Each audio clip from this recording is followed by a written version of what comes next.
The book of Romans, part 64. I'm Professor Hannes Redlinghuis of the First Assembly of Yafashua in South Africa, Pretoria, Montana, also international. Should you require any of my books which I've written, specifically the book Israel's Rapture, which is a book for the time that we are living in, which was my doctoral degree, you can contact me at my WhatsApp number. It's +27 international code for South Africa, and my number is 0722 367 124. Or just go to my website, https://yafah.co.za. All small letters continuously. If this is the first time that you are about to participate in a study, excuse me, always these little hair. If this is the first time that you are about to participate in our study, I urge you to go to part 1, start from the beginning, because you've missed out on quite a bit of information. Also important to subscribe to the channel in order to receive the different notifications of all the studies that we are currently busy with. Please send this link to your friends and family and everyone that's dear to you. Make sure you at least have a 1611 King James Bible, pen and notepad ready. If you don't have a 1611 King James Bible and you have the Restoration of the Original Sacred Name Bible, so much better. We do not associate ourselves with any churches, denominations, organizations, affiliations in the world. Protestant, Catholics, Charismats. We are only an end-time Bible study group, and we're functioning throughout the world using the 1860 Restoration of the Original Sacred Name Bible, the Rotterdam version, which was translated by Dr. Joseph Briand Rotterdam. In this Bible, the name Jesus was originally Yafashua, or the name is Jesus was originally Yafashua. The name God was originally Elohim or Hashem. The name Lord was originally the name Yafa. The Ruach, the Holy Spirit, was originally called the Ruach HaKodesh. Welcome to Breakfast with Prof. Hannes. Hallelujah. What a privilege to be part of this study this morning. We are to continue where we left off yesterday morning, the book of Romans chapter 5, and we need to pay attention to the figurative speech. Now it says in Romans 5 verse 7, for scarcely for a righteous man will one die. What does Apostle Paul says? There's not many people that will give his life for a righteous person. There's not many that says, I will take his place, I will die in his place, I will pay with my life on his behalf. Scarcely. Yet peradventure for a good man, how much more? That means how much more for a good man? Some would even dare to die.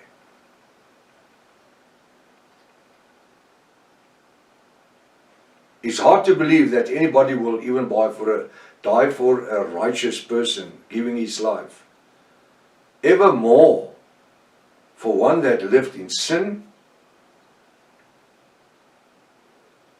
How we understand this? Yet the Bible said, verse 8, but Yahweh Almighty commended his love. Look at the his, that should be a capital H in the 1611. Make it a capital H. Yet Yahweh Almighty, that's God, for those that doesn't know, commended his love towards us in that. With other words, he worked in order through his love for us who were Gentiles to be saved. His love towards us in that while we were yet sinners, I want to say Gentiles, lost, far away from grace, far away from the 613 laws of Moses, although there was no salvation in it. While we were yet sinners, Yahshua died for us.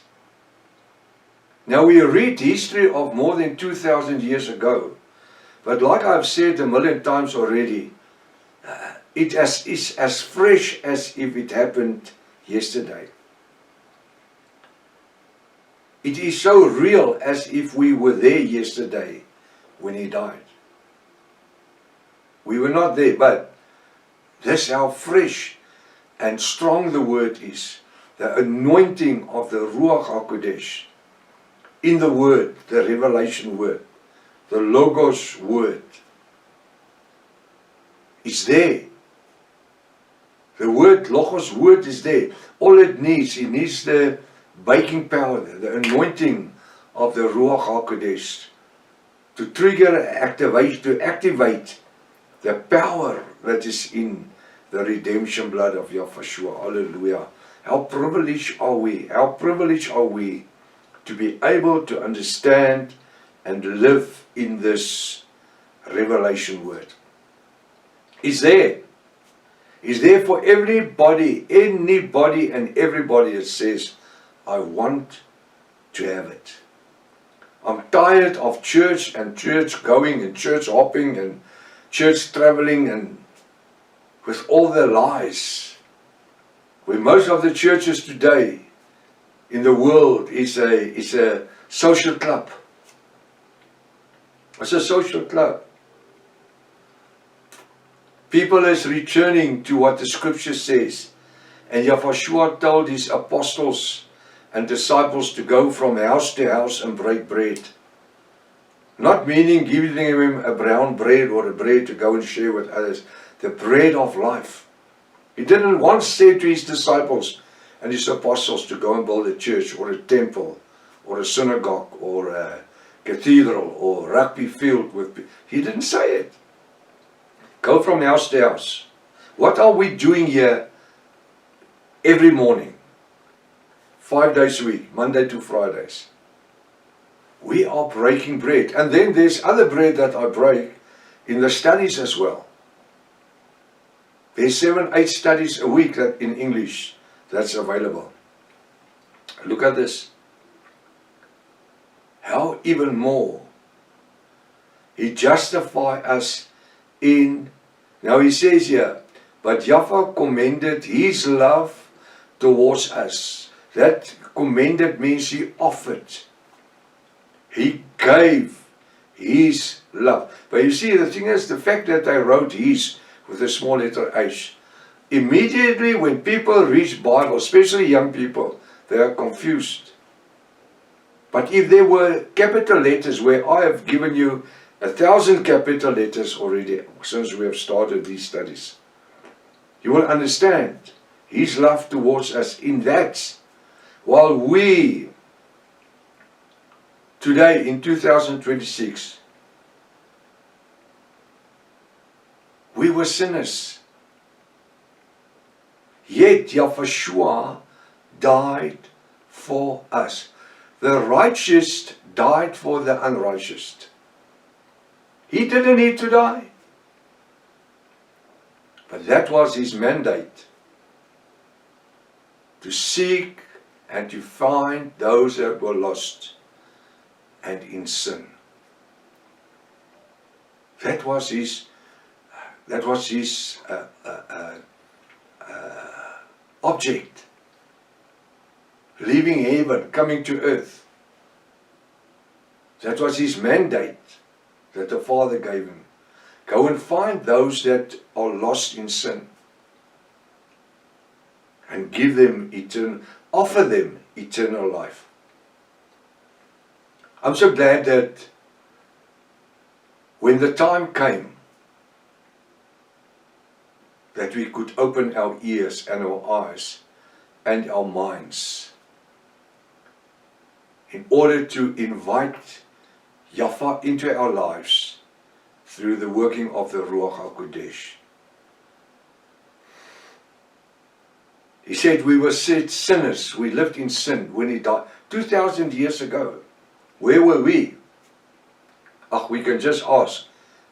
50 years ago, 30 years ago, 20 years ago, where were we? Don't even talk in thousands. Although he paid this price 2,000 years ago.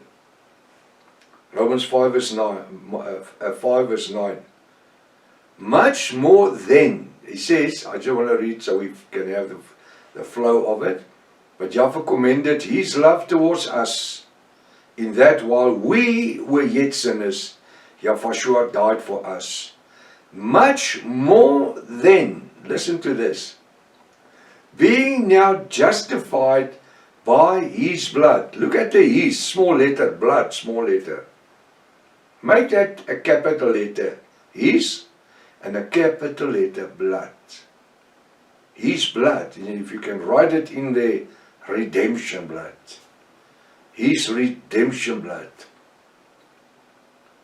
Being now justified by his redemption blood. He paid the price in full. He wrote our lives, tetelestai, paid in full.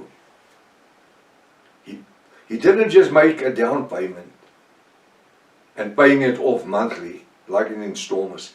He paid it in full. He gave us redemption in full.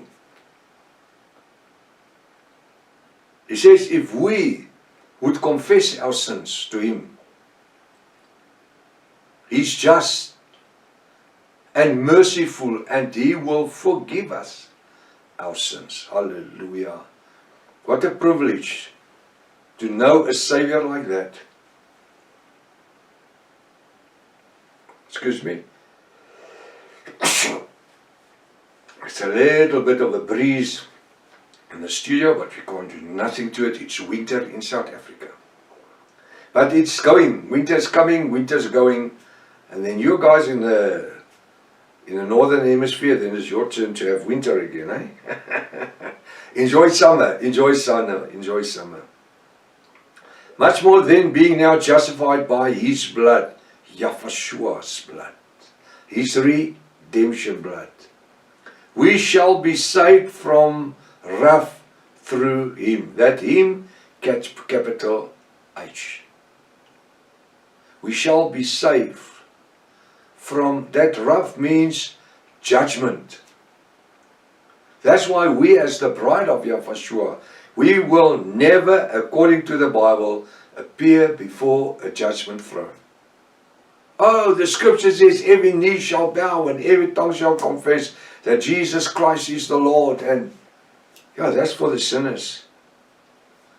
My Bible says, Revelation 20, verse 4, we shall be sitting on thrones. We are the juror.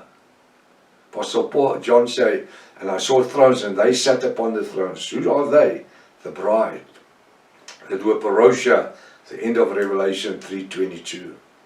We are going to sit on thrones. And we are going to judge Satan's, his demonic spirits, his evil spirits, the Antichrist, the ungodly people. We are going to be the juror. The Bible says so. Otherwise I can't read English. Go read in Revelation 20 verse 4. For he shall be saved from wrath through him. The blood of Yahweh has saved us from judgment. Any kind of judgment. And that's why it is so important after we came to repentance. Through his blood. We were immersed in the name of Yahweh for the remission of our sins. Acts 2:36, Acts 2 verse 36 to 41. We put on the wedding garment, Galatians 3 verse 26 to 29. We put on the wedding garment. We grew equal with Yahweh through immersing, Romans 6 verse 1 to 12. We are going to study this scripture one of these days because we're on our way. We are growing equal unto Yahweh through the bath of immersing.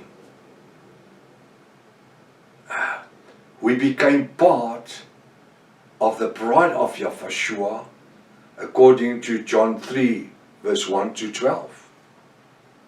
Through repentance and immersing in the name of Yahshua. How wonderful is that? How wonderful is that? There's the scriptures. The immersing is so important that His Bible says in Revelation 19, verse 1 to 6, that people were re-immersed, over-baptized. They were baptized again.